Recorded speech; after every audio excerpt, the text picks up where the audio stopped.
Good morning all of you. कैसे हो आप सब लोग? आई होप सब लोग खुश होंगे, मस्त होंगे। चलिए गाइस, हम पढ़ रहे थे फीटल सर्कुलेशन, ठीक है।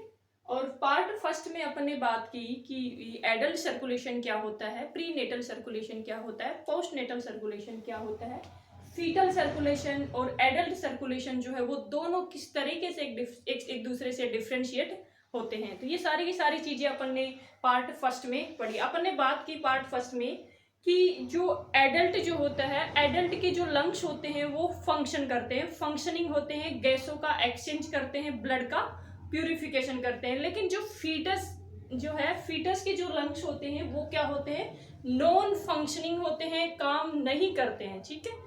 काम नहीं करने की वजह से, नॉन फंक्शनिंग होने की वजह से अब जो है फीटस की जो सेल है उसको जीवित रहने के लिए क्या चाहिए होता है, ऑक्सीजन चाहिए होता है। अब वो ऑक्सीजन उसको कहाँ से मिलेगा, क्योंकि फीटस के जो लंग्स होते हैं वो तो काम नहीं कर रहे। अब जब फीटस के लंग्स काम नहीं कर रहे तो फीटस को जो है जीवित रहने के लिए ऑक्सीजन चाहिए। वो ऑक्सीजन उसको कहाँ से मिलती है, तो वो ऑक्सीजन उसको कहाँ से मिलती है, प्लासेंटा के द्वारा मिलती है। अब प्लासेंटा क्या होता है, तो देखिए, तो प्लासेंटा क्या होता है, डिस्कोइड शेप की स्ट्रक्चर होती है। डिस्कोइड शेप का मतलब होता है डिस्क लाइक। तो ये देखिए यहां पे ये होता है प्लासेंटा। अब ये जो प्लासेंटा होता है इसकी शेप कैसी होती है, डिस्कोइड शेप की होती है। डिस्कोइड, डिस्कोइड का मतलब क्या होता है, डिस्क लाइक, ठीक है। तो ये जो प्लासेंटा है ये कैसा है, डिस्क लाइक है, ठीक है। अब इस प्लासेंटा के अंदर ऐसे फिंगर लाइक प्रोजेक्शन पाए जाते हैं, और ये फिंगर लाइक जो प्रोजेक्शन होते हैं इनको क्या कहा जाता है, विलाई कहा जाता है, ठीक है। ये जो फिंगर लाइक प्रोजेक्शन होते हैं इनको क्या कहा जाता है, विलाई कहा जाता है। और ईच जो विलाई होती है उसके बीच में एक स्पेस पाया जाता है, और ये जो स्पेस होता है इस स्पेस को क्या कहा जाता है, ये यहाँ पे ये जो स्पेस है इस स्पेस को क्या कहते हैं, इंटरवीलस, इंटरवीलस स्पेस, IVS, ठीक है। ईच विलाई के बीच का जो स्पेस होगा ये क्या होता है, इंटरवीलस स्पेस होता है। अब देखिए ये जो प्लासेंटा होता है, अपन ने पढ़ा कि प्लासेंटा जो होता है, प्लासेंटा का अटैचमेंट जो होता है वो किससे होता है, तो प्लासेंटा जो होता है वो यूट्रस की जो सबसे इनर मोस्ट लेयर होती है, एंडोमेट्रियम जो लेयर होती है उस लेयर से ये क्या रहता है, चिपका हुआ रहता है, ठीक है। इसका इम्प्लांटेशन किसमें होता है, यूट्रस की एंडोमेट्रियम। तो ये यूट्रस की एंडोमेट्रियम से क्या होता है, चिपका हुआ होता है। अब देखिए यूट्रस, मदर की का जो यूट्रस होता है उससे बहुत सारी ऐसी spiral tube like uterine arteries होती है, और ये यूटेराइन आर्टरीज जो होती है ये क्या करती है, 100%, ये क्या है, यूटेराइन आर्टरी है जो किस में होती है, यूट्रस में ओपन होती है। और ये क्या करती है, मदर से 100% ऑक्सीजनेटेड ब्लड को लेकर के आती है, और लेकर के कहाँ लाके छोड़ती है, ये जो इंटरविलस स्पेस होता है प्लासेंटा का वहां पे लाके ये छोड़ देती है, ठीक है। अब देखिए यहाँ पे जो ये विलाई होती है, इन विलाई के अंदर बहुत सारी ऐसी छोटी छोटी वेन्यूल्स और कैपिलरीज होती है। तो यहाँ पे ये छोटी छोटी वेन्यूल्स होती है, और ये वेन्यूल्स जो होती है वो आगे जाके दो लार्ज वेन में, वेन से क्या हो जाती है, कनेक्ट हो जाती है। तो यहाँ पे ये दोनों की दोनों जो छोटी छोटी वेन्यूल्स होती है, ये वेन्यूल्स कैपिलरी जो होती है वो आगे जाके एक दो लार्ज वेन जो है उसमें, उससे क्या हो जाती है, कनेक्ट हो जाती है। अब दोनों की दोनों लार्ज वेन जो होती है इनका क्या नाम है, तो जो राइट साइड वाली होती है इसको बोलते हैं राइट अम्बिलिकल वेन, और लेफ्ट वाली जो होती है इसको क्या बोलते हैं, लेफ्ट अम्बिलिकल वेन। टोटल कितनी होती है, ये 2 होती है, ठीक है। अब देखिए 4 मंथ पे क्या होता है, 4 मंथ पे क्या होता है, 4 मंथ से पहले तो ये क्या होती है, 2 होती है वेन, राइट अम्बिलिकल वेन और लेफ्ट अम्बिलिकल वेन। अब 4 मंथ पे क्या होता है, इसमें से जो लेफ्ट वाली अम्बिलिकल वेन होती है, ये लेफ्ट वाली अम्बिलिकल वेन क्या हो जाती है, लेफ्ट हो जाती है, ठीक है। ये क्या हो जाती है, लेफ्ट हो जाती है। लेफ्ट का मतलब होता है ये डिसअपियर हो जाती है, खत्म हो जाती है। अब ऐसा क्यों होता है, तो देखिए ये अननोन ईटियोलॉजी है, नेचुरल तरीके से ऐसा होता है। और जब ये वाली डिसअपियर हो जाती है तो केवल इसमें एक ही वेन बचती है, और वो एक जो वेन होती है उसको क्या बोलते हैं, राइट ने बोल के अब उसको क्या बोलेंगे हम, अम्बिलिकल वेन। क्योंकि लेफ्ट वाली जब लेफ्ट होगी तो एक ही वेन हमारे पास बची, अब एक वेन बची है तो उसको क्या कहेंगे, अम्बिलिकल वेन। ठीक है, अब अम्बिलिकल वेन जो है वो कितनी होगी, एक ही होती है आफ्टर 4 मंथ। अब इसी तरीके से यहाँ पे बहुत सारी आर्ट्रियोल्स होती है। ठीक है, तो ये जो विलाई होती है इसमें बहुत सारी ऐसी आर्ट्रियोल्स होती है, और ये भी आर्ट्रियोल्स जो होती है वो आगे जाके दो लार्ज अम्बिलिकल आर्टरी जो है उससे कनेक्ट हो जाती है। और यहाँ पे ये दो अम्बिलिकल आर्टरीज होती है। एक जो अम्बिलिकल आर्टरी होती है राइट वाली जो होती है इसको बोलते हैं राइट अम्बिलिकल आर्टरी, और जो लेफ्ट वाली होती है इसको बोलते हैं लेफ्ट अम्बिलिकल आर्टरी। ठीक है, टोटल कितनी हो गई, ये 2 हो गई। अब देखिए जो अम्बिलिकल वेन होती है, इस अम्बिलिकल वेन के अंदर जो ब्लड होता है उस ब्लड की ऑक्सीजन सेचुरेशन 80% होती है। ठीक है, और ये जो अम्बिलिकल आर्टरी होती है, इस अम्बिलिकल आर्टरी के अंदर जो ब्लड होता है उस ब्लड की ऑक्सीजन सेचुरेशन जो होती है वो 50 से 60% होती है। अगर ब्लड की ऑक्सीजन सेचुरेशन जो है वो 80% का मतलब फीटस का जो ब्लड होता है उस ब्लड की ऑक्सीजन, उसकी हाईएस्ट ऑक्सीजन सेचुरेशन जो है वो कितनी होती है, 80% होती है। नॉर्मल अगर अपन पर्सन की बात करें तो उसके अंदर ब्लड है, उसकी ऑक्सीजन सेचुरेशन 96 से 100% होती है। लेकिन फीटस जो है, फीटस का जो ब्लड है उसकी हाईएस्ट ऑक्सीजन सेचुरेशन 80% होती है, कभी भी 100% नहीं होती है। क्यों ऐसा क्यों होता है, क्योंकि हम जानते हैं कि फीटस के अपने खुद के जो लंग्स होते हैं वो तो काम नहीं करते। जब खुद के लंग्स काम नहीं करते तो अब यहाँ पे वो जो है अपना गैसों का एक्सचेंज जो है या ब्लड का प्यूरिफिकेशन जो वो किससे करवा रहा है, प्लासेंटा के द्वारा करा रहा है। प्लासेंटा के द्वारा कर रहा है तो उसमें 100% ऑक्सीजनेटेड ब्लड का प्यूरिफिकेशन तो कर नहीं पाएगा प्लासेंटा। इस वजह से फीटस के अंदर यानी इंट्रायूटेरल लाइफ के दौरान फीटस में जो ब्लड होता है उस ब्लड की हाईएस्ट ऑक्सीजन सेचुरेशन जो होती है वो 80% होती है। ठीक है, कभी भी 100% नहीं होती है। तो यहाँ पे जो अम्बिलिकल वेन होती है उस अम्बिलिकल वेन के अंदर जो ब्लड होता है उस ब्लड की जो ऑक्सीजन सेचुरेशन होती है वो कितनी होती है, 80% होती है। हाईएस्ट ऑक्सीजनेटेड ब्लड है ये। दूसरी जो अपने बात की जो अम्बिलिकल आर्टरीज होती है, राइट अम्बिलिकल आर्टरीज और लेफ्ट अम्बिलिकल आर्टरी, दोनों के दोनों जो आर्टरी होती है उन आर्टरी के अंदर जो ब्लड होता है उस ब्लड की ऑक्सीजन सेचुरेशन कितनी है, 50 से 60%। और ये जो ब्लड होता है इस ब्लड को अपन क्या कहते हैं, डीऑक्सीजनेटेड ब्लड। यानी जिस ब्लड की ऑक्सीजन सेचुरेशन 50 से 60% हो वो ब्लड कैसा होगा, डीऑक्सीजनेटेड ब्लड होगा। अगर ब्लड की ऑक्सीजन सेचुरेशन 80% होगी वो ब्लड कैसा होगा, ऑक्सीजनेटेड ब्लड होगा। तो यहाँ पे अपन देख रहे हैं कि जो अम्बिलिकल वेन होती है उसके अंदर ब्लड जो है वो कैसा है, ऑक्सीजनेटेड ब्लड है। और जो अम्बिलिकल आर्टरीज, इन आर्टरी के अंदर जो ब्लड है वो कैसा है, डीऑक्सीजनेटेड ब्लड है। ठीक है, अब यहाँ पे भी एक एक्सेप्शन है, अपन ने एडल्ट सर्कुलेशन में पढ़ा था पल्मोनरी आर्टरी और पल्मोनरी वेन जो है वो क्या है, वहां पे एक्सेप्शन है। तो इसी तरीके से यहाँ पे भी एक एक्सेप्शन है। कैसे, क्योंकि पल्मोनरी वेन है, अब वेन जो होती है उसमें कैसा ब्लड होना चाहिए, डीऑक्सीजनेटेड ब्लड होना चाहिए। और जो आर्टरी होती है उसमें कैसा ब्लड होना चाहिए, ऑक्सीजनेटेड ब्लड होना चाहिए। लेकिन यहाँ पे जो वेन है उसके अंदर तो कैसा ब्लड है, ऑक्सीजनेटेड ब्लड है। और जो आर्टरी है उसके अंदर कैसा ब्लड है, डीऑक्सीजनेटेड ब्लड है। तो यहाँ पे ये एक एक्सेप्शन होता है। ठीक है, ये याद रखना है। अब देखिए ये 80% ऑक्सीजनेटेड ब्लड जो होता है, ठीक है, ये किसमें है, अम्बिलिकल वेन में। अब देखिए आगे जाके यहां से एक अम्बिलिकल वेन है और इधर से क्या है, दोनों की दोनों, ये तो हो गई अम्बिलिकल वेन। ठीक है, और ये दोनों की दोनों आर्टरी है, इधर से ये दोनों के दोनों आर्टरी है।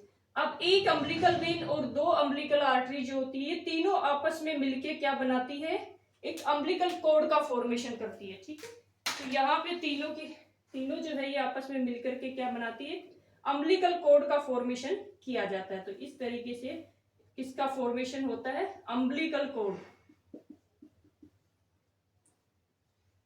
अब क्वेश्चन बहुत बार एग्जाम में पूछा जाता है कि जो अम्बिलिकल कोड होता है उस अम्बिलिकल कोड में कितनी वेन होती है और कितनी आर्टरी होती है। तो यहाँ पे अपन ने देखा कि इसके अंदर जो वेन होती है, देखिए वेन, वेन का मतलब क्या होता है, वेन।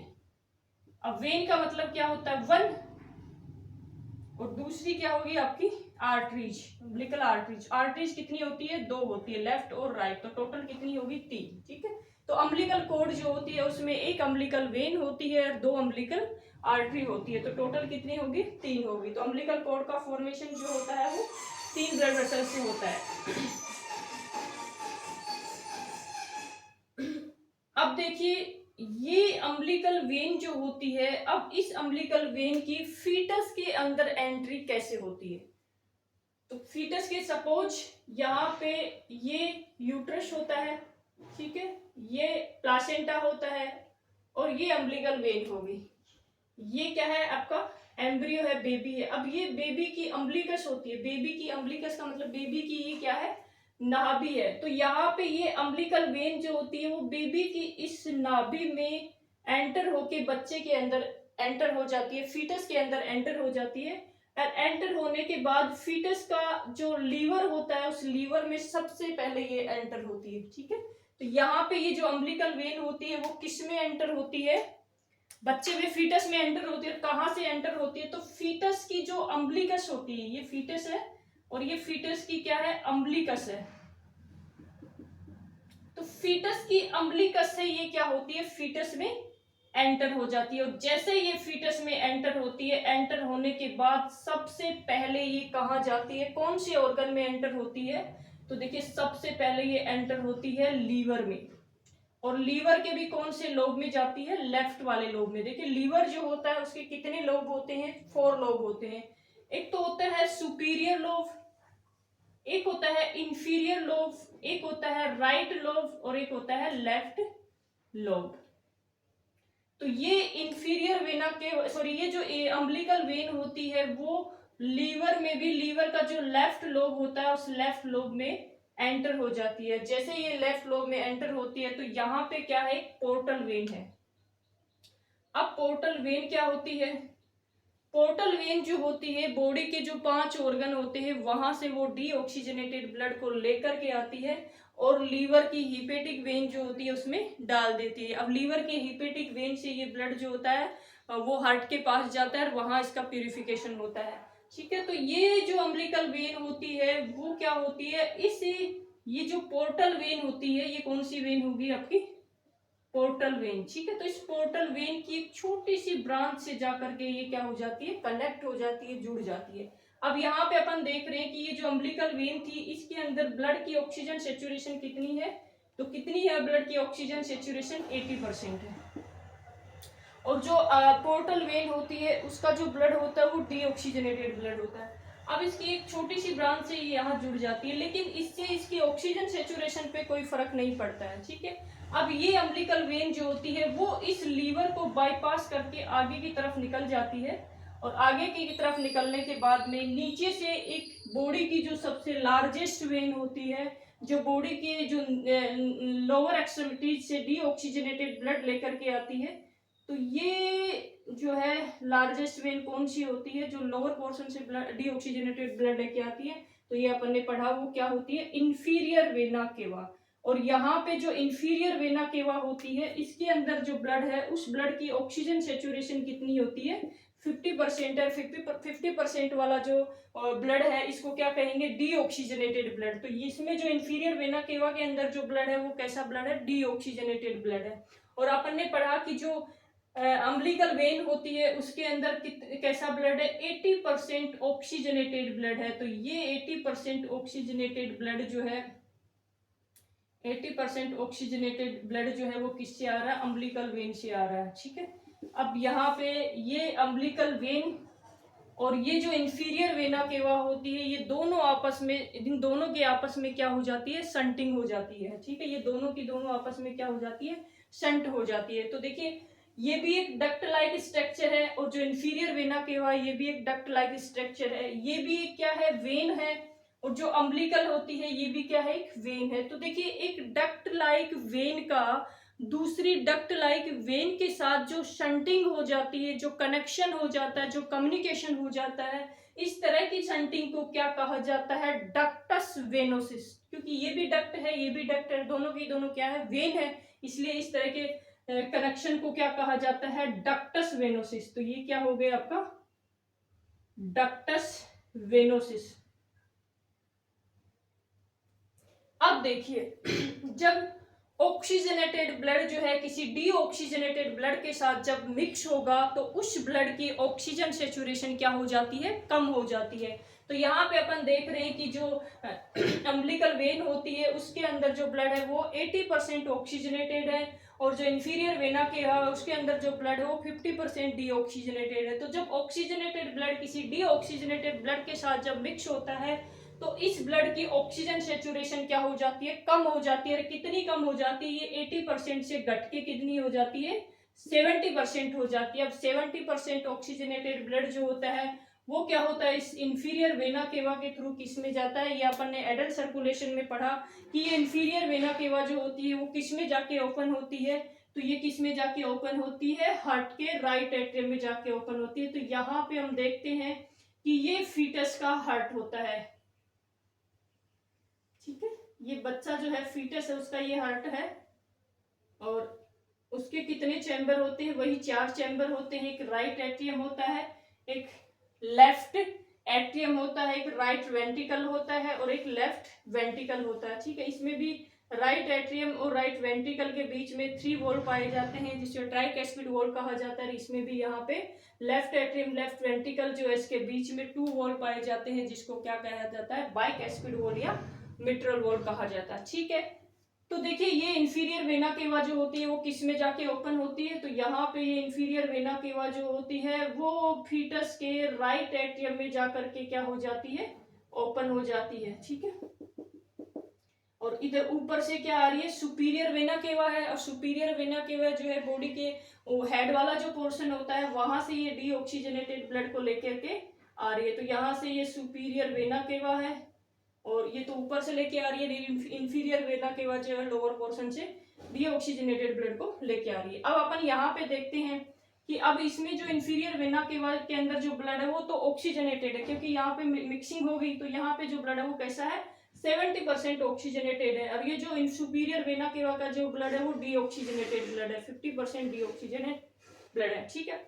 अब ये इंफीरियर वेना केवा ने अपना ब्लड किस में लाके छोड़ दिया? इस राइट एट्रियम में, ठीक है। अब जैसे ये ब्लड इस राइट एट्रियम में आता है, ठीक है, तो यहां से अपन देखते हैं कि ऊपर से जो है सुपीरियर वेना केवा का ब्लड भी आ रहा है। सुपीरियर वेना केवा का ब्लड जो है वो कैसा है? 50% डीऑक्सीजनेटेड ब्लड है, और यहाँ जो इंफीरियर वेना केवा का जो ब्लड है वो कितना परसेंट ऑक्सीजनेटेड है? 70% ऑक्सीजनेटेड है। अब फिर से क्या होता है? एक ऑक्सीजनेटेड ब्लड का डीऑक्सीजनेटेड ब्लड के साथ क्या होती है? मिक्सिंग होती है, और इस मिक्सिंग की वजह से यहाँ पे ब्लड की जो ऑक्सीजन सेचुरेशन होती है वो फिर से कम हो जाती है। और कितनी कम हो जाती है? जो 70% ऑक्सीजनेटेड ब्लड था अब उसकी ऑक्सीजन सेचुरेशन जो है वो 70% से घट के कितनी हो जाती है? 65% होती है। अब ये जो ब्लड होता है वो कैसा होता है? अब ये 65% ऑक्सीजनेटेड ब्लड है, ठीक है। अब देखिए जो फीटस होता है उस फीटस के राइट एट्रियम और लेफ्ट एट्रियम के बीच में एक फोरामेन पाया जाता है। जो फीटस होता है, फीटस का जो राइट एट्रियम और जो लेफ्ट एट्रियम होता है, ठीक है, सॉरी, राइट एट्रियम और जो लेफ्ट एट्रियम, राइट एट्रियम जो लेफ्ट एट्रियम होता है, इस दोनों के बीच में एक क्या पाया जाता है? होल पाया जाता है, एक छेद पाया जाता है। और ये जो छेद होता है इस छेद को क्या कहा जाता है? फोरामेन ओवल कहा जाता है। फोरामेन का मतलब होता है छेद, तो ये होता है ओवल शेप का होता है ये छेद, तो इसको बोलते हैं फोरामेन ओवल, ठीक है। अब इस फोरामेन ओवल की वजह से क्या होता है कि जो इंफीरियर वेना केवा का जो ब्लड होता है उस टोटल ब्लड का 90% ब्लड जो होता है वो डायरेक्ट राइट एट्रियम से इस फोरामेन ओवल के थ्रू किस में आ जाता है? लेफ्ट एट्रियम में आ जाता है, ठीक है। टोटल ब्लड का 90% ब्लड जो होता है वो डायरेक्ट किस में आ जाता है? राइट एट्रियम से फोरामेन ओवल के थ्रू किस में आ जाता है? लेफ्ट एट्रियम में आ जाता है, ठीक है।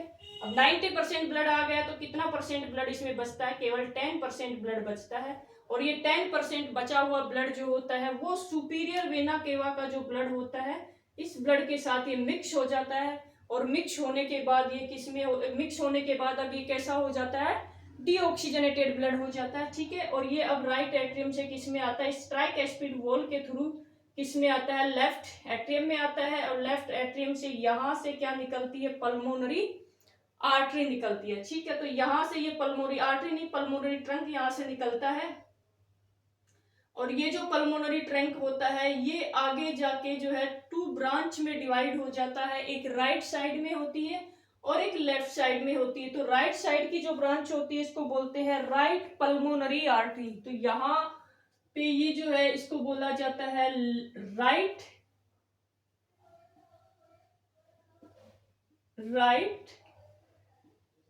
Pulmonary artery. और ये राइट पल्मोनरी आर्टरी जो होती है वो किसमें, राइट लंग्स में जाकर के ओपन हो जाती है। ठीक है, और लेफ्ट पल्मोनरी आर्टरी जो होती है ये कौन सी होती है, लेफ्ट पल्मोनरी आर्टरी। और लेफ्ट वाली पल्मोनरी आर्टरी जो होती है वो लेफ्ट लंग्स में जाकर के ओपन हो जाती है। ठीक है, अब देखिए फीटस के जो लंग्स होते हैं, ठीक है, अब क्या होता है, जो अपन ने पढ़ा कि फीटस के लंग्स जो होते हैं वो कोलैप्स होते हैं, नॉन फंक्शनिंग होते हैं।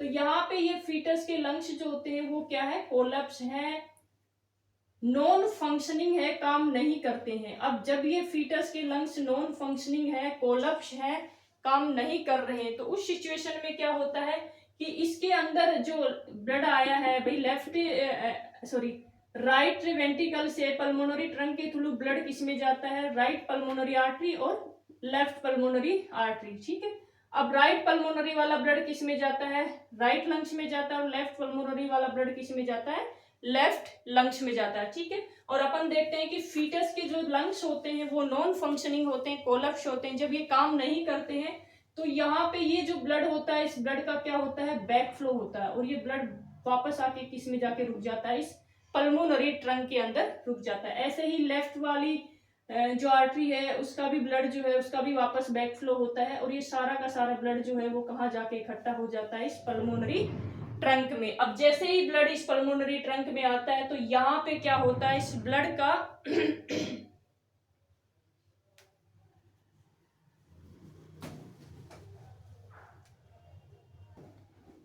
तो यहाँ पे ये ब्लड जो होता है, ये जो पल्मोनरी ट्रंक होता है इस पे क्या होता है, प्रेशर बढ़ जाता है, क्योंकि ब्लड यहाँ भी लंग्स में नहीं जा रहा, दोनों लंग्स में नहीं जा रहा, तो सारे के सारे ब्लड का बैक फ्लो हो रहा है, इधर से भी ब्लड आ रहा है। तो यहाँ पे इस पल्मोनरी ट्रंक में क्या होता है, जो ब्लड होता है उस ब्लड का प्रेशर बढ़ जाता है। प्रेशर बढ़ने की वजह से क्या होता है, ये पल्मोनरी ट्रंक के फटने के चांस होते थे। ऐसी सिचुएशन में क्या होता है, इस तरह इस प्रेशर को रिलीज करने के लिए क्या होता है कि यहाँ से अपन ने देखा कि ये जो हार्ट होता है, ये जो लेफ्ट एट्रियम लेफ्ट वेंट्रिकल जो होता है यहाँ से अयोटा निकलता है। ये वाला जो अयोटा होता है ये कौन सा होता है, असेंडिंग अयोटा होता है। ठीक है, अपन ने एडल्ट सर्कुलेशन में पढ़ा था कि नीचे से ऊपर की तरफ जो जाए वो वाला पार्ट कौन सा होता है, असेंडिंग अयोटा होता है।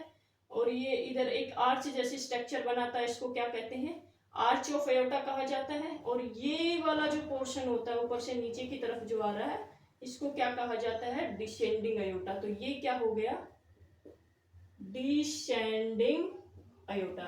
ठीक है, अयोटा का कौन सा पार्ट है, ये डिसेंडिंग वाला पार्ट है, तो इसको बोलते हैं डिसेंडिंग अयोटा। ठीक है, अब देखिए ये जो डिसेंडिंग अयोटा होता है, यहाँ पे जो ये लेफ्ट पल्मोनरी आर्टरी होती है, इन दोनों के बीच में एक शंटिंग हो जाती है, इन दोनों के बीच में एक कनेक्शन हो जाता है। ठीक है, क्योंकि यहाँ पे पल्मोनरी ट्रंक के अंदर क्या है, ब्लड का प्रेशर बढ़ रहा है। अब इस प्रेशर को रिलीज करने के लिए क्या होता है कि लेफ्ट पल्मोनरी आर्टरी और ये डिसेंडिंग अयोटा जो होता है दोनों के बीच में एक शंटिंग बन जाती है, और इस शंटिंग की वजह से यहाँ का जो ब्लड होता है वो किस में चला जाता है, डायरेक्ट आपके डिसेंडिंग अयोटा में चला जाता है, जिसकी वजह से यहाँ का जो प्रेशर होता है वो क्या हो जाता है, कम हो जाता है। ठीक है, तो ये जो शंटिंग होती है वो नेचुरल तरीके से होती है, गॉड गिफ्ट होती है।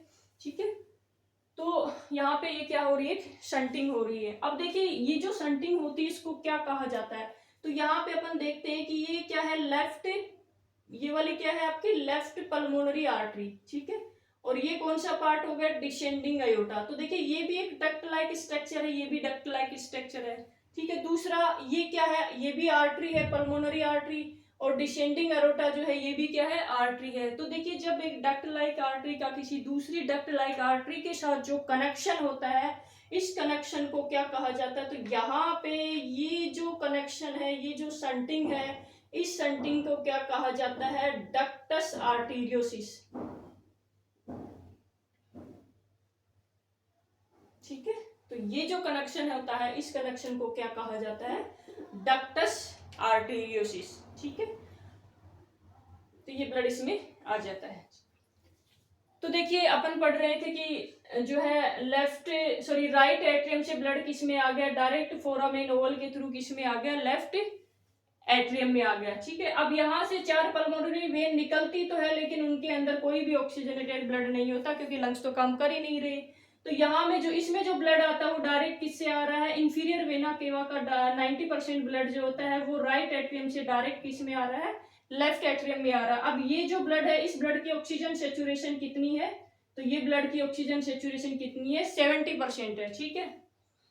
नहीं 70% नहीं, कितना है, 65% है। अब 65% ब्लड जो है वो लेफ्ट एट्रियम से इस बाइकैस्पिड वॉल के थ्रू किस में आता है, लेफ्ट वेंट्रिकल में आता है। और लेफ्ट वेंट्रिकल से बॉडी की सबसे लार्जेस्ट आर्टरी जिसको अयोटा कहते हैं, उस अयोटा में जाता है। और ये अयोटा का नीचे से ऊपर की तरफ जो पोर्शन जा रहा है, इसको क्या बोलते हैं, असेंडिंग अयोटा। ये असेंडिंग अयोटा में जाता है। फिर असेंडिंग अयोटा से यहाँ से 2 ब्रांच निकलती है, और ये क्या करती है, हार्ट को ब्लड, 2 ब्रांच निकलती है, कोरोनरी आर्टरी। और ये दोनों की दोनों कोरोनरी आर्टरी जो होती है वो किसको ब्लड सप्लाई करती है, हार्ट को ब्लड सप्लाई होती है। तो यहाँ पे हार्ट को ब्लड सप्लाई हो जाती है। फिर ये ऊपर की तरफ जाता है आर्च ऑफ अयोटा, ये किसको ब्लड सप्लाई करता है, ब्रेन को ब्लड सप्लाई करता है। यहाँ तक इसके अंदर जो ब्लड है उसकी ऑक्सीजन सेचुरेशन कितनी है, 65% है। और 65% ऑक्सीजनेटेड वाला जो ब्लड होता है उसको हम ऑक्सीजनेटेड ब्लड ही कहते हैं, ठीक है।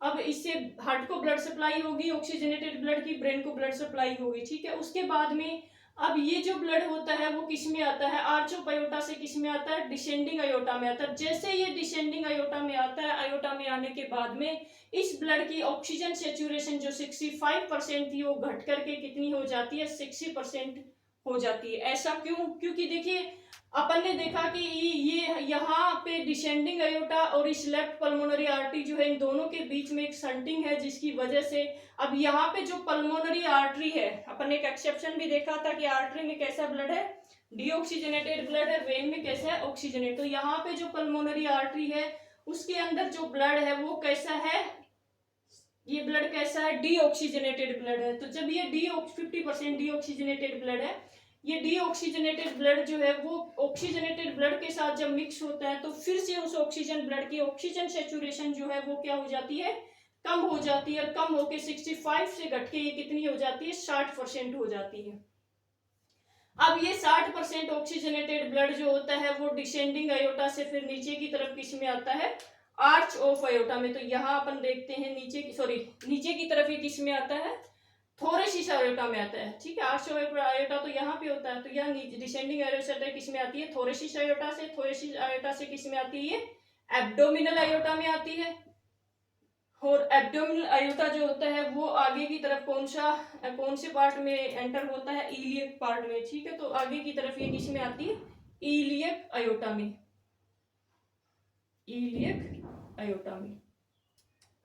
अब यहाँ पे जो इलियक आर्टरी होती है, कॉमन इलियक आर्टरी जो होती है, ये कॉमन इलियक आर्टरी जो होती है वो 2-2 ब्रांच में जाके क्या हो जाती है, डिवाइड हो जाती है। तो इस तरीके से ये 2 ब्रांच में डिवाइड हो जाती है। जो इधर इस साइड में है इसको बोलते हैं राइट एक्सटर्नल, बाहर की तरफ है तो इसलिए बोलते हैं एक्सटर्नल। और कौन सी आर्टरी है ये, इलियक आर्टरी। तो इलियक आर्टरी, तो ये होगी राइट एक्सटर्नल इलियक आर्टरी। और ये होती है आपकी लेफ्ट साइड में है, तो लेफ्ट और बाहर की तरफ है तो इसको क्या बोलते हैं, लेफ्ट एक्सटर्नल इलियक आर्टरी, ठीक है। अब ये अंदर की तरफ है तो इसलिए इसको क्या बोलते हैं, राइट इंटरनल इलियक आर्टरी, और ये वाली होगी, ये कौन सी होगी, लेफ्ट इंटरनल इलियक आर्टरी। अब देखिए ये दोनों की दोनों जो इंटरनल इलियक आर्टरी होती है, इन दोनों की दोनों इंटरनल इलियक आर्टरी से भी एक ब्रांच निकलती है, और ये जो ब्रांच निकलती है यहां से, देखिए ये दोनों की दोनों इलियक आर्टरी से एक ब्रांच निकलती है, एक एक इस तरीके से ऐसे,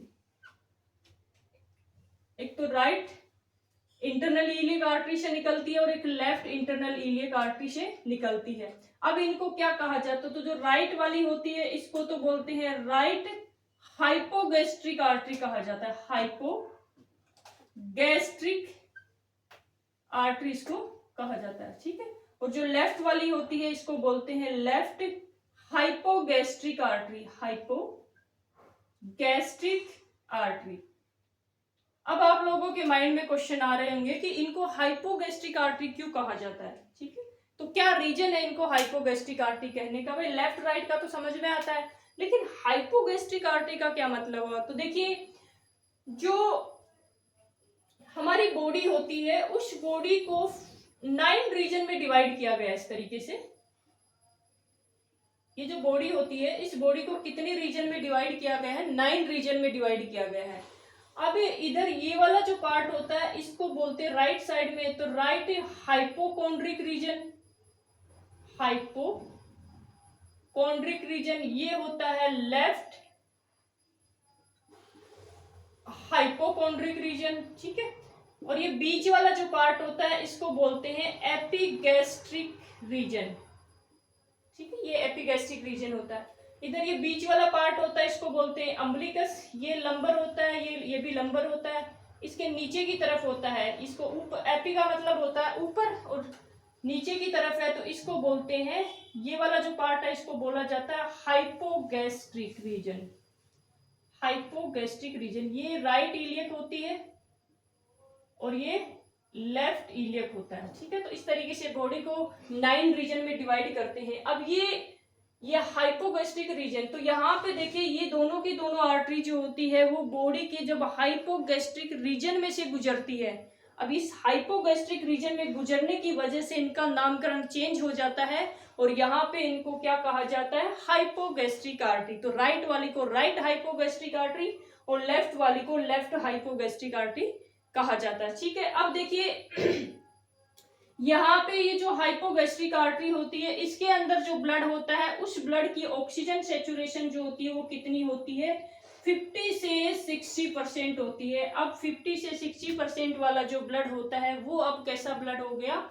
डीऑक्सीजनेटेड ब्लड होता है। अब ये दोनों की दोनों आर्टरी जो होती है वो इसके अंदर, ये दोनों की दोनों आर्टरी जो होती है अब ये क्या करती है, ब्लड का प्यूरिफिकेशन करना है, ब्लड को ऑक्सीजनेशन करना है। तो ऑक्सीजनेशन करने के लिए ये किसके पास जाती है, प्लासेंटा के पास जाती है, क्योंकि फीटस के लंग्स का काम कौन कर रहा है, यहाँ पे प्लासेंटा कर रहा है। तो ये दोनों की दोनों हाइपोगैस्ट्रिक आर्टरी जो होती है ये किस में जाती है आपके, ये दोनों की दोनों आर्टरी जो होती है वो किस में जाती है, अम्बिलिकस, बच्ची की जो अम्बिलिकस होती है, बच्ची की जो नाभि होती है उस नाभि में को क्रॉस करके और ये बाहर की तरफ आ जाती है, ठीक है। और जैसे ही ये दोनों की दोनों हाइपोगैस्ट्रिक आर्टरी जो होती है वो जैसे ही बच्चे की अम्बिलिकस को क्रॉस करके और जैसे ही वो अम्बिलिकस से बाहर निकलती है, बाहर निकलने के बाद में अब इनका नामकरण चेंज हो जाता है और जो राइट हाइपोगैस्ट्रिक आर्टरी होती है उसको क्या कहा जाता है, राइट अम्बिलिकल आर्टरी, और जो लेफ्ट हाइपोगैस्ट्रिक आर्टरी होती है उसको क्या कहा जाता है, लेफ्ट अम्बिलिकल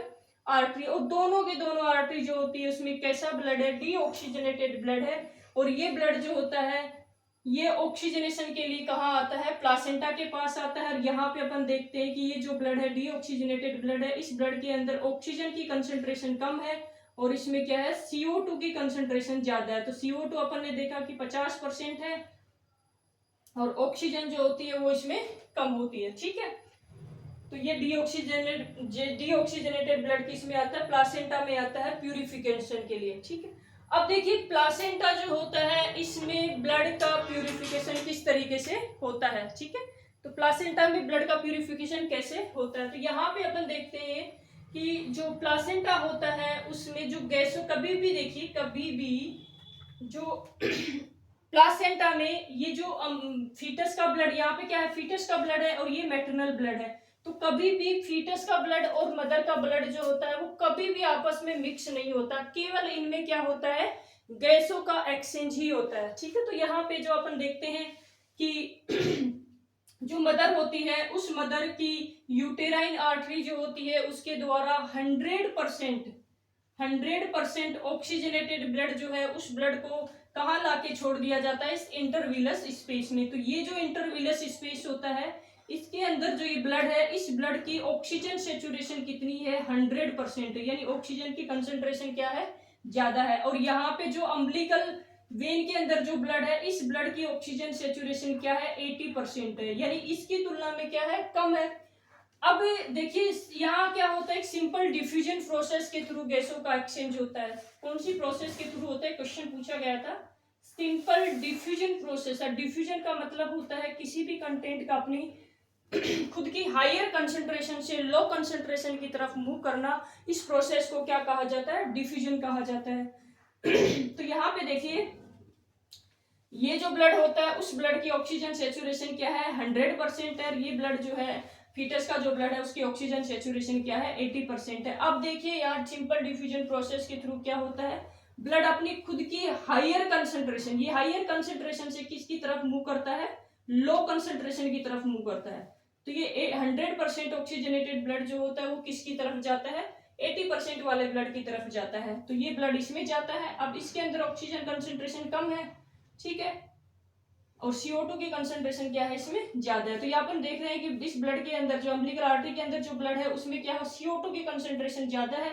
और ये जो ब्लड होता है, मदर का जो ब्लड होता है, उसके अंदर जो CO2 होती है वो 40% होती है। अब यहाँ CO2 की कंसंट्रेशन ज्यादा है, इसमें CO2 की कंसंट्रेशन क्या हो रही है, इसमें तो CO2 की कंसंट्रेशन ज्यादा है, और जो मैटरनल ब्लड होता है उसके अंदर CO2 की कंसंट्रेशन कम है। अब वही सिंपल डिफ्यूजन प्रोसेस के थ्रू क्या होता है, CO2 अपनी खुद की हायर कंसंट्रेशन से किसकी तरफ मूव करती है, लो कंसंट्रेशन की तरफ और मूव करती है। तो इस तरीके से इसमें ऑक्सीजन तो ऐड हो जाता है और इसके अंदर प्रेजेंट जो CO2 होता है वो किस में आ जाता है, इस अम्बिलिकल वेन के थ्रू कहाँ पे आ जाता है, यूटेराइन वेन में आता है। और यूटेराइन वेन के थ्रू ये किस में जाता है, मदर में जाता है, और मदर के लंग्स में जाके उस ब्लड का क्या होता है, प्यूरिफिकेशन होता है। तो इस तरीके से एक फीटस जो होता है उस फीटस में क्या होता है, ब्लड सर्कुलेशन होता है। ठीक है, तो ये अपन ने पढ़ा फीटल ब्लड सर्कुलेशन। ठीक है, चलिए एक बार ओवरव्यू देखते हैं कि फीटल ब्लड सर्कुलेशन में क्या होता है।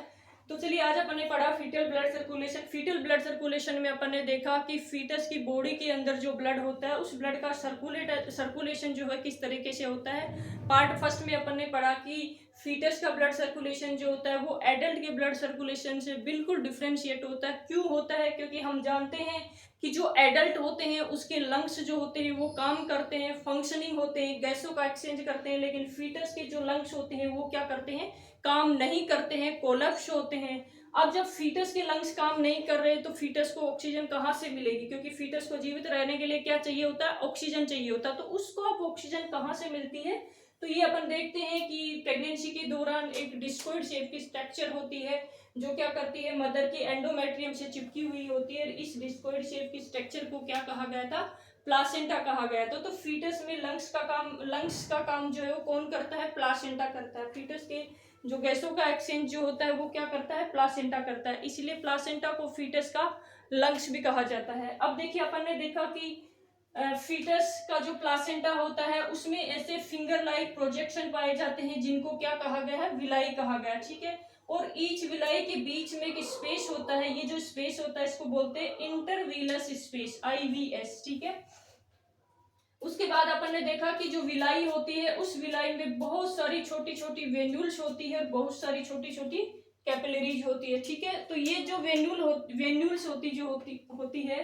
ये क्या करती है, आगे जाके लार्ज टू वेन का फॉर्मेशन करती है। अब लार्ज टू वेन होती है, दोनों की दोनों वेन जो होती है 4 मंथ तक तो 2 वेन होती है, लेकिन 4 मंथ के बाद में इसमें जो लेफ्ट वाली वेन होती है, ठीक है, जो लेफ्ट वाली वेन होती है वो क्या करती है, लेफ्ट हो जाती है, और जो राइट वाली वेन होती है वो क्या होती है, बची की रची है। अब राइट वाली वेन जो होती है इसमें बनी रहती है, इसको क्या कहते हैं, अम्बिलिकल वेन। ये नंबर में कितनी होती है, 1 होती है, ठीक है। तो देखिए उसके बाद में अपन ने बात की कि यहाँ पे ये एक अम्बिलिकल वेन होगी, इधर से ये छोटी छोटी आर्टरियोल्स जो है ये भी आगे जाके 2 लार्ज आर्टरी बनाती है, एक राइट अम्बिलिकल आर्टरी एक लेफ्ट अम्बिलिकल आर्टरी, ठीक है। फिर यहाँ पे अपन ने देखा कि एक्सेप्शन पाया जाता है। किस तरह का एक्सेप्शन होता है कि वेन जो होती है उसमें तो ऑक्सीजनेटेड ब्लड होता है और जो आर्टरी होती है उसमें डीऑक्सीजनेटेड ब्लड होता है। अब यहाँ पे जो ऑक्सीजनेटेड ब्लड है उसकी ऑक्सीजन सेचुरेशन 80% है और यहाँ पे जो आर्टरी होती है उसके अंदर ब्लड है वो डीऑक्सीजनेटेड, जिसकी ऑक्सीजन कंसेंट्रेशन 50 से 60% है, ठीक है। ये एक आर्टरी और दो आर्टरी एक वेन जो होती है वो आपस में मिलके क्या बनाती है, अम्बिलिकल कॉर्ड का फॉर्मेशन करती है। ये अम्बिलिकल कॉर्ड जो होता है वो कितनी वेन से मिलके बनता है, एक वेन होती है, 2 आर्टरी होती है, ठीक है। अब देखिए अपन ने देखा कि जो अम्बिलिकल वेन होती है, इस अम्बिलिकल वेन की फीटस के अंदर एंट्री किस तरीके से होती है। तो फीटस की जो अम्बिलिकस होती है, फीटस की जो नाभि होती है, उस नाभि के थ्रू ये अम्बिलिकल वेन जो होती है वो किस में एंटर हो जाती है, फीटस में एंटर हो जाती है। फीटस में एंटर होने के बाद सबसे पहले फीटस के कौन से ऑर्गन में ये एंटर होती है, तो अपन ने देखा कि सबसे पहले ये फीटस के जो लीवर होता है, फीटस का जो लीवर होता है उस लीवर के लेफ्ट लोब में ये एंटर हो जाती है और लीवर के लेफ्ट लोब में एंटर होने के बाद ये लीवर को बाईपास कर देती है और लीवर से बाहर निकल जाती है, ठीक है।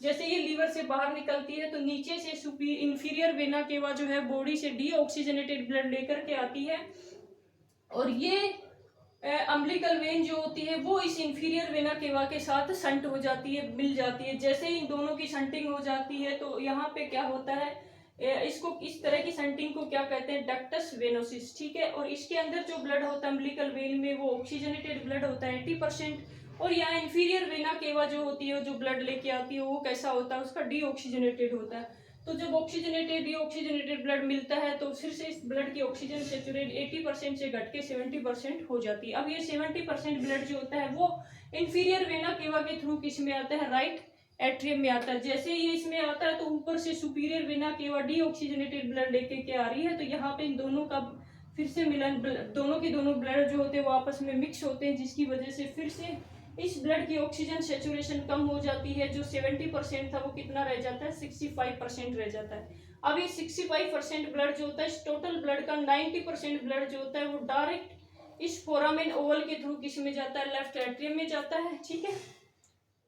और लेफ्ट एट्रियम से फिर किस में जाता है, लेफ्ट वेंट्रिकल में जाता है। लेफ्ट वेंट्रिकल से ये ब्लड जो होता है वो असेंडिंग अयोटा से arch of aorta, descending aorta, इस तरीके से पूरी बॉडी में सर्कुलेट होता है, ठीक है। फिर अपन ने यहाँ देखा कि बचा हुआ 10% ब्लड जो होता है वो सुपीरियर वेना केवा के ब्लड के साथ मिल जाता है और पूरा का पूरा ब्लड कैसा हो जाता है, डीऑक्सीजनेटेड हो जाता है। अब ये डीऑक्सीजनेटेड ब्लड जो होता है राइट एट्रियम से किस में आता है, ट्राइकेस्पिड वॉल से राइट वेंट्रिकल में आता है। राइट वेंट्रिकल से किस में जाता है, ये पल्मोनरी ट्रंक में जाता है। पल्मोनरी ट्रंक से राइट पल्मोनरी आर्टरी और लेफ्ट पल्मोनरी आर्टरी में जाता है। राइट वाला ब्लड जो होता है राइट लंग्स में जाता है, लेफ्ट वाला लेफ्ट लंग्स में जाता है। लेकिन यहाँ पे अपन ने देखा कि फीटस के जो लंग्स होते हैं वो कैसे होते हैं, कोलप्स होते हैं। फीटस के लंग्स जो होते हैं कोलप्स होते हैं, काम नहीं कर पा रहे हैं। उस सिचुएशन में क्या होता है कि फीटस के लंग्स जो होते हैं काम नहीं कर रहे। ऐसी सिचुएशन में क्या होता है, ये जो ब्लड होता है इसका वापस क्या होता है, बैक फ्लो होता है। जैसे इस ब्लड का वापस बैक फ्लो होता है तो यहाँ पे जो पल्मोनरी ट्रंक होता है यहाँ पे क्या होता है, इस ब्लड का प्रेशर बढ़ जाता है। इस ब्लड का प्रेशर बढ़ने की वजह से क्या होता है, इस पल्मोनरी ट्रंक के फटने के चांस होते हैं। अब ये यहाँ फटे नहीं तो इसके लिए क्या होता है कि यहाँ पे जो लेफ्ट पल्मोनरी आर्टरी होती है उसमें और इधर से जो डिसेंडिंग अयोटा होता है इन दोनों के बीच में एक संटिंग हो जाती है, कनेक्शन बन जाता है। अब इस कनेक्शन की वजह से क्या होता है, यहाँ का ब्लड जो होता है वो डायरेक्ट जो है इस पल्मोनरी संटिंग, इस संटिंग की वजह से किस में आ जाता है, डिसेंडिंग अयोटा में आ जाता है, जिसकी वजह से यहाँ का प्रेशर जो होता है वो रिलीज होता है और यहाँ जो पल्मोनरी ट्रंक होता है उसके फटने के चांसेस कम हो जाते हैं, ठीक है। अब यहाँ पे ये जो संटिंग होती है, देखिए ये आर्टरी है पल्मोनरी आर्टरी, ये डिसेंडिंग अयोटा, तो दोनों की दोनों डक्ट लाइक स्ट्रक्चर है, दोनों की दोनों क्या है, आर्टरी है। तो इस तरह की जो संटिंग होती है इसको क्या कहते हैं, डक्टस आर्टीरियोसिस, ठीक है। जैसे यहाँ पे दोनों की दोनों वेन आपस में मिल रही तो इसको डक्टस वेनोसिस कहा गया था। और यहाँ पे इन दोनों आर्टरी जो होती है इनका जो संटिंग हो रही है इसको क्या कहते हैं, डक्टस आर्टीरियोसिस, ठीक है। अब अपन ने देखा कि यहाँ से जो आर्च ऑफ अरोटा तक जो ब्लड सप्लाई हो रही थी उसमें ऑक्सीजन सेचुरेशन 65% थी, ठीक है। और इसके बाद में जैसे ये डिसेंडिंग अरोटा में ये ब्लड आता है, आने के बाद इस ब्लड की ऑक्सीजन सेचुरेशन जो होती है वो कम हो जाती है, 65 से घट के कितनी हो जाती है, ये 60% हो जाती है। अब 60% ऑक्सीजनेटेड ब्लड जो होता है डिसेंडिंग अयोटा से किस में आता है, थोरेसिस अयोटा में, थोरेसिस अयोटा से एब्डोमिनल अयोटा में, और एब्डोमिनल अयोटा से किस में आता है, ये इलियक अरोटा में आता है, ठीक है।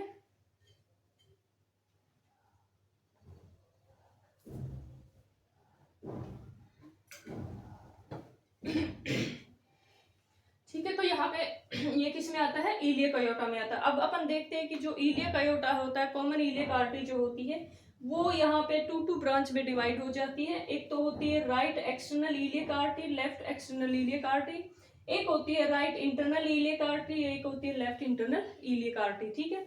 अब दोनों की दोनों जो इंटरनल इलियक आर्टरी होती है इनसे भी दो ब्रांच निकलती है, और ये दोनों की दोनों ब्रांच जो होती है इनको क्या कहते हैं, राइट वाली को राइट हाइपोगैस्ट्रिक आर्टरी, लेफ्ट वाली को left hypogastric artery. Hypogastric artery क्यों कहा जाता है, क्योंकि अपन ने देखा कि बॉडी के रीजन को जो है, बॉडी को 9 रीजन में डिवाइड किया गया है, ठीक है। और ये हाइपोगैस्ट्रिक वाला जो रीजन होता है इससे ये गुजरती है, इस वजह से इनको क्या बोलते हैं, हाइपोगैस्ट्रिक आर्टरी बोला जाता है, ठीक है।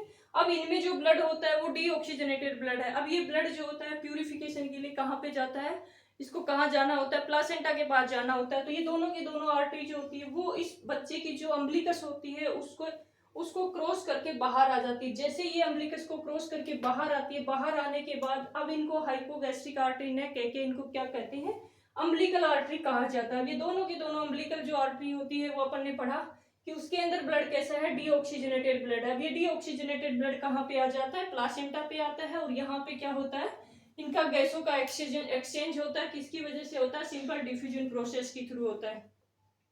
अब डीऑक्सीजनेटेड ब्लड जो होता है वो तो जो यूटेराइन वेन होती है उसके थ्रू कहाँ जाता है, मदर के पास जाता है प्यूरिफिकेशन के लिए, और मदर क्या करती है, उसको प्यूरिफाई करती है, ठीक है। और उसको किस में डाल देती है, यूटेराइन आर्टरी में डाल देती है, और यूटेराइन आर्टरी से फिर ये फीटस के अंदर जाता है। इस तरीके से मदर के द्वारा फीटस में ब्लड सर्कुलेशन होता है। तो ये होता है फीटल ब्लड सर्कुलेशन, ठीक है। तो आई होप आप लोगों को समझ में आया होगा।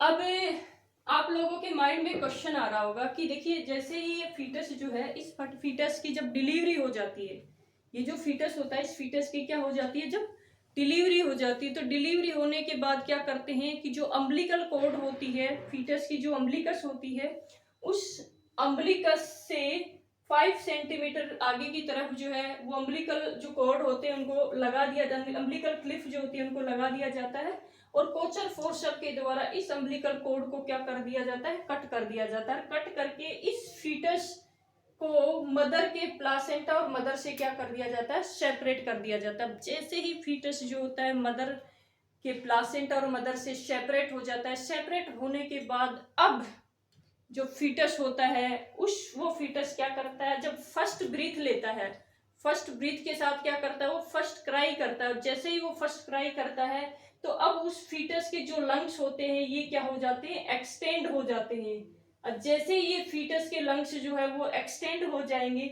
ऐसी सिचुएशन में क्या होगा, अब फीटस के लंग्स जो है वो क्या कहोगे, काम करने लग गए, ठीक है।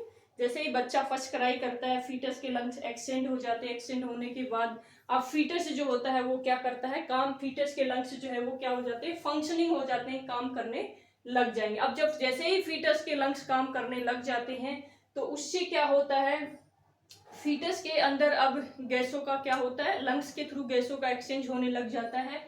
अब अगर आपसे पूछा जाए कि जैसे फीटस की डिलीवरी होने के बाद जो फीटस डिलीवर हो जाता है, ठीक है, डिलीवरी होने के बाद उसके अंदर जो ब्लड होता है उस ब्लड की अब ऑक्सीजन सेचुरेशन कितनी होगी, तो अब जो ब्लड होगा फीटस का, उस ब्लड की ऑक्सीजन सेचुरेशन 80% न होके 100% होगी। क्यों, क्योंकि अब जो है फीटस के खुद के अपने लंग्स जो है वो काम करने लग गए। जब फीटस के खुद के लंग्स काम करने लग गए तो अब फीटस की ऑक्सीजन सेचुरेशन जो है वो कितनी होगी, 80% न होके कितनी होती है, 100% होती है, ठीक है। तो इस तरीके से फीटल ब्लड सर्कुलेशन होता है। अब देखिए आप लोगों के माइंड में क्वेश्चन आ रहा होगा कि जैसे ही फीटस की डिलीवरी हो जाती है, डिलीवरी होने के बाद में फीटस का अपना खुद का ब्लड सर्कुलेशन स्टार्ट हो जाता है। वो ब्लड सर्कुलेशन कैसा होता है? एडल्ट ब्लड सर्कुलेशन जैसा ही होता है।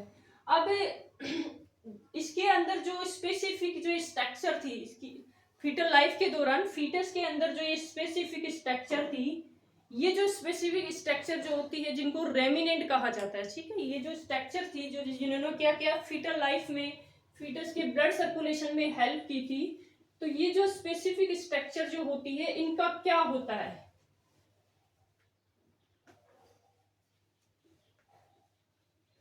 देखिए जो रेमिनेंट होते हैं इनको क्या कहा जाता है? रेमिनेंट कहा जाता है, ठीक है। तो ये जो रेमिनेंट होते हैं इनका किस में चेंज होती है, ठीक है।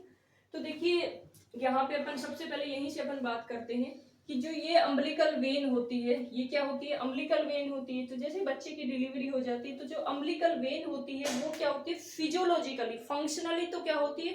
तुरंत विद इन 5 मिनट में क्लोज हो जाती है, ठीक है। ये क्या है आपकी अम्बिलिकल वेन, ठीक है। और ये कितनी थी संख्या में? एक थी। इसके अंदर ब्लड कितना कैसा था? 80% ऑक्सीजनेटेड ब्लड था। अब जैसे ही बच्चे की डिलीवरी हो जाती है, डिलीवरी होने के बाद बच्चे के खुद के अपने लंग्स जो है काम करने लग गए, उस सिचुएशन में ये जो रेमिनेंट पार्ट होता है अम्बिलिकल वेन, ये क्या करती है? फंक्शनली, फिजियोलॉजिकली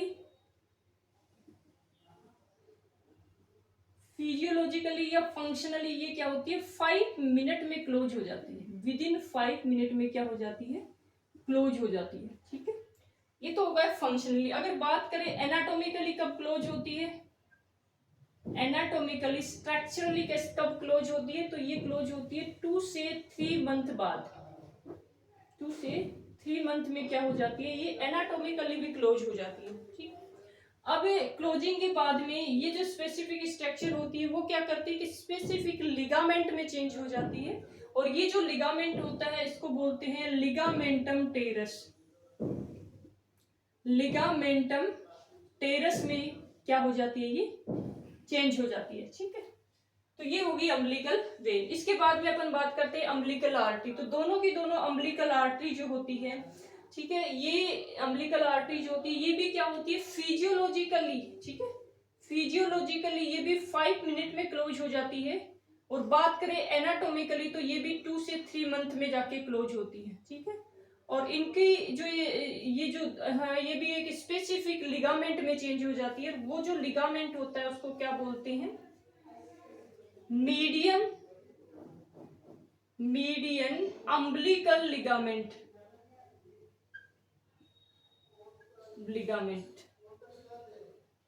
ठीक है।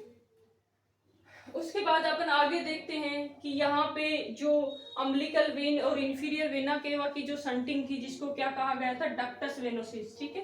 तो ये डक्टस वेनोसिस जो होती है इसमें भी क्या होता है? फिजियोलॉजिकली तो ये विद इन 5 मिनट में क्लोज हो जाती है। बात करें इसकी एनाटोमिकली तो एनाटोमिकली ये 1 वीक में क्लोज होती है। 1 वीक का मतलब हो गया 7 डेज में क्लोज होती है, ठीक है। 1 वीक में क्लोज हो जाती है एनाटोमिकली भी, ठीक है। अब इसके द्वारा जो रेमिनेंट पार्ट होता है, ये रेमिनेंट पार्ट जो है वो भी एक लिगामेंट बनाता है। और ये जो लिगामेंट होता है इस लिगामेंट को क्या कहा जाता है? लिगामेंटम वेनोसम, ठीक है। तो इससे क्या बनता है? लिगामेंटम वेनोसम, ठीक है। तो डक्टस वेनोसिस जो होती है ये डक्टस वेनोसिस क्या करती है? सबसे पहले तो ये फिजियोलॉजिकली विद इन 5 मिनट में क्लोज हो जाती है। एनाटोमिकली जो है ये 1 वीक में क्लोज होती है। और ये जो रेमिनेंट पार्ट होता है ये क्या बनाता है? एक लिगामेंट बनाता है। ये जो लिगामेंट होता है इस लिगामेंट को क्या कहा जाता है? लिगामेंटम वेनोसम, ठीक है। उसके बाद अपन देखते हैं ये फोरामेन। अपन ने देखा कि फीटल लाइफ के दौरान जो है राइट एट्रियम और लेफ्ट एट्रियम के बीच में एक फोरामेन पाया जाता है। ये जो फोरामेन होता है इस फोरामेन को क्या कहा जाता है? फोरामेन ओवल, ठीक है। और यहाँ पे ये फोरामेन ओवल जो होता है ये भी क्या होता है? फिजियोलॉजिकली यानी फंक्शनली अपन बात करें तो फंक्शनली क्या होता है? ये 5 मिनट में क्लोज हो जाता है, ठीक है। तो यहाँ पे ये फंक्शनली क्या होता है? 5 मिनट में क्लोज हो जाता है। बात करें इसकी एनाटॉमी की तो एनाटॉमिकली जो है ये 1 ईयर में जाके क्लोज होता है, ठीक है। एनाटोमिकली कब क्लोज होता है? ये 1 ईयर में जाके क्लोज होता है। कुछ ऐसे केसेस होते हैं जिनमें क्या होता है, ये क्लोज नहीं हो पाता। जैसे आपने सुना भी होगा कि भाई इसके दिल में छेद है, तो वो दिल में जो छेद होता है वो यही होता है क्योंकि कुछ अबनॉर्मलिटी की वजह से ये जो फोरामेन ओवल होता है ये 1 ईयर में क्लोज नहीं हो पाता है, और नहीं होने की वजह से इसको बोला जाता है कि इसके दिल में छेद है। ठीक है, वैसे इसको एनाटोमिकली 1 ईयर में क्लोज हो जाना चाहिए। ठीक है, तो 1 ईयर में एनाटोमिकली क्लोज होता है, और इसके द्वारा ये जो फोरामेन ओवल है वो भी एक स्पेसिफिक स्ट्रक्चर में कन्वर्ट हो जाता है। इसको बोलते हैं फोसा ओवलिस। फोसा ओवलिस। ठीक है, तो ये क्या होता है, फोसा ओवलिस में क्या हो जाता है, चेंज हो जाता है। ठीक है, उसके बाद देखिए यहाँ पे भी अपन ने देखा था कि ये जो डक्टस आर्टेरियोसिस है ये भी एक स्पेसिफिक स्ट्रक्चर होती है। अब यहाँ पे डक्टस आर्टेरियोसिस जो होती है इसमें क्या क्या चेंजेस आता है, तो देखिए डक्टस आर्टेरियोसिस जो होती है ये भी क्या होती है, फिजियोलॉजिकली 5 मिनट में क्लोज हो जाती है। बात करें इसकी एनाटॉमिक, तो ये 1 से 3 मंथ में क्लोज होती है। एनाटॉमिकली ये 1 से 3 मंथ में क्लोज होती है, और इसके द्वारा भी एक स्पेसिफिक लिगामेंट बनता है, और ये जो लिगामेंट होता है इस लिगामेंट को कहा जाता है लिगामेंटम आर्टेरियोसस। लिगामेंटम आर्टेरियोसम। ठीक है, तो ये लिगामेंट आर्टेरियोसम में चेंज होता है। तो इस तरीके से जो है ये जो स्पेसिफिक रेमिनेंट जो पार्ट होते हैं बेबी डिलीवरी के बाद, ये रेमिनेंट पार्ट जो होते हैं वो क्या होते हैं कि स्पेसिफिक लिगामेंट में ये चेंज हो जाते हैं। फिजियोलॉजिकली ये सारे के सारे विदिन 5 मिनट में क्लोज हो जाते हैं, बट एनाटोमिकली क्लोजिंग में जो है इनमें थोड़ा टाइम लगता है। जैसे अपन ने बात की कि जो अम्बिलिकल वेन होती है वो 2 से 3 मंथ में क्लोज होती है, और लिगामेंटम टेरेस बनाती है। दोनों की दोनों जो आर्टरी होती है वो भी फिजियोलॉजिकली 5 मिनट में क्लोज होती है, एनाटोमिकली 2 से 3 मंथ में क्लोज होती है, और इनसे भी एक मीडियम अम्बिलिकल लिगामेंट बनता है। ठीक है, उसके बाद में अपने देखा कि डक्टस वेनोसिस जो होती है फिजियोलॉजिकली 5 मिनट में, एनाटोमिकली 1 वीक में क्लोज होती है, और इससे भी एक स्पेसिफिक लिगामेंटम वेनोसम बनता है। ठीक है, ऊपर की तरफ अपन ने देखा कि जो फोसा ओवल होता है, फोसा ओवलिस जो होता है वो 5 मिनट में फिजियोलॉजिकली क्लोजिंग होती है, 1 ईयर में एनाटोमिकली क्लोजिंग होती है, और इससे एक फोसा ओवलिस स्पेसिफिक स्ट्रक्चर बनती है। उसके बाद में अपन ने देखा कि जो डक्टस आर्टेरियोसिस होती है वो भी 5 मिनट में फिजियोलॉजिकली क्लोजिंग, 1 से 3 मंथ में एनाटोमिकली क्लोज होती है, और ये भी क्या होती है कि लिगामेंटम आर्टेरियोसम में चेंज हो जाती है। ठीक है, तो इस तरीके से ये जो स्पेसिफिक स्ट्रक्चर यहाँ पे अपन ने देखा कि दोनों की दोनों जो हाइपोगैस्ट्रिक आर्टरी थी, ये हाइपोगैस्ट्रिक आर्टरी जो होती है ये भी एक स्पेसिफिक लिगामेंट में चेंज हो जाती है। यहाँ पे जो ये लिगामेंट होता है उस लिगामेंट को क्या कहा जाता है, वही मीडियन अम्बिलिकल लिगामेंट कहा जाता है। ठीक है, तो इस तरीके से इसमें ये रेमिनेंट पार्ट जो होते हैं वो एक स्पेसिफिक स्ट्रक्चर में जाके चेंज हो जाते हैं। ठीक है, तो ये हो गया foetal blood circulation. I hope आप लोगों को ये समझ में आया होगा। इसमें से सारे के जितने भी सारे क्वेश्चन इसमें पूछे गए वो सारे के सारे क्वेश्चन मैंने यहाँ पे रिप्रेजेंट किया है, और मैंने आपको पहले ही बताया कि ये बहुत इंपॉर्टेंट टॉपिक है। इसके लाइन टू लाइन क्वेश्चन बनते हैं, इसमें सब जगह से क्वेश्चन पूछा गया है। यहाँ पे भी पूछा गया है कि फीटस ब्लड सर्कुलेशन के दौरान फीटस के और प्लासेंटा जो होता है इसमें जो ब्लड का प्यूरिफिकेशन होता है, गैसों का एक्सचेंज होता है, तो वो कौन सी प्रोसेस होती है, तो अपन ने पढ़ा कि वो कौन सी प्रोसेस थी, सिंपल डिफ्यूजन प्रोसेस थी। ठीक है, क्वेश्चन यहाँ से भी बना गया है कि जो अम्बिलिकल वेन होती है उसके अंदर जो ब्लड होता है उसकी ऑक्सीजन सेचुरेशन जो है वो कितनी होती है, तो अपन ने बात की 80% होती है। इसके बाद में ये पूछा गया कि जो अम्बिलिकल आर्टरी होती है उसके अंदर जो ब्लड होता है उसकी ऑक्सीजन सेचुरेशन कैसी होती है, तो ये ऑक्सीजनेटेड है या डीऑक्सीजनेटेड है, ये ब्लड जो है ऑक्सीजनेटेड है या डीऑक्सीजनेटेड है। फिर क्वेश्चन ये पूछा गया था कि जो अम्बिलिकल कॉर्ड होता है उसका फॉर्मेशन जो होता है वो कितनी आर्टरी से होता है और कितनी वेन से होता है, तो यहाँ से भी ये क्वेश्चन पूछा गया है। ठीक है, उसके बाद में ये भी पूछा गया था कि 4 मंथ से पहले जो है अम्बिलिकल वेन कितनी होती है और 4 मंथ के बाद अम्बिलिकल वेन कितनी होती है, तो ये भी क्वेश्चन पूछा गया। ये क्वेश्चन यहाँ से ये भी आगे आया है कि जो अम्बिलिकल वेन होती है उसकी एंट्री फीटस में किसके द्वारा होती है, तो ये अपन ने देखा कि अम्बिलिकस के द्वारा होती है।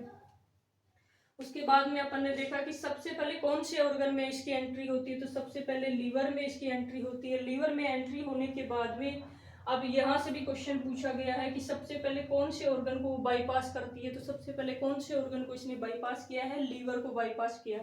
फिर क्वेश्चन ये भी आया है कि जो अम्बिलिकल वेन होती है और इंफीरियर वेना होती है, इन दोनों का जो कनेक्शन होता है, शंटिंग होती है, उसको क्या कहते हैं, डक्टस वेनोसिस कहा जाता है। उसके अंदर ब्लड जो होता है उसकी ऑक्सीजन सेचुरेशन कितनी होती है, तो 70% होती है। अब ये फिजियोलॉजिकली कब क्लोज होता है, एनाटॉमिकली कब क्लोज होता है, इसके द्वारा कौन सा लिगामेंट बनता है, ये क्वेश्चन यहाँ से पूछा गया। ठीक है, फिर यहाँ से भी क्वेश्चन गया, इन दोनों के बीच में जो फोरामेन होता है उसको क्या कहते हैं, फोरामेन ओवल कहा जाता है। वो फंक्शनली कब क्लोज होता है, एनाटॉमिकली कब क्लोज होता है, और इससे क्या स्ट्रक्चर बनती है, तो फोसा ओवलिस इससे बनती है। क्वेश्चन यहाँ से भी पूछा जाता है कि जो पल्मोनरी आर्टरी और पल्मोनरी वेन होती है उसके अंदर ब्लड कैसा होता है, तो ऑक्सीजनेटेड होता है या डीऑक्सीजनेटेड। ये भी क्वेश्चन गया है कि फीटस के लंग्स जो होते हैं वो फीटल लाइफ में कैसे होते हैं, फंक्शनिंग होते हैं या नॉन फंक्शनिंग होते हैं, तो वो क्या होते हैं, नॉन फंक्शनिंग होते हैं। ठीक है, उसके बाद में क्वेश्चन ये भी पूछा गया है कि जो असेंडिंग अयोटा होता है वो उसके द्वारा कौन से ऑर्गन को ब्लड सप्लाई होती है, तो अपन ने देखा कि असेंडिंग अयोटा से किसको ब्लड सप्लाई होती है, खुद जो हार्ट होता है उसको ब्लड सप्लाई होती है। जो आर्च ऑफ अयोटा होता है उससे किसको ब्लड सप्लाई होती है, तो ब्रेन को ब्लड सप्लाई होता है।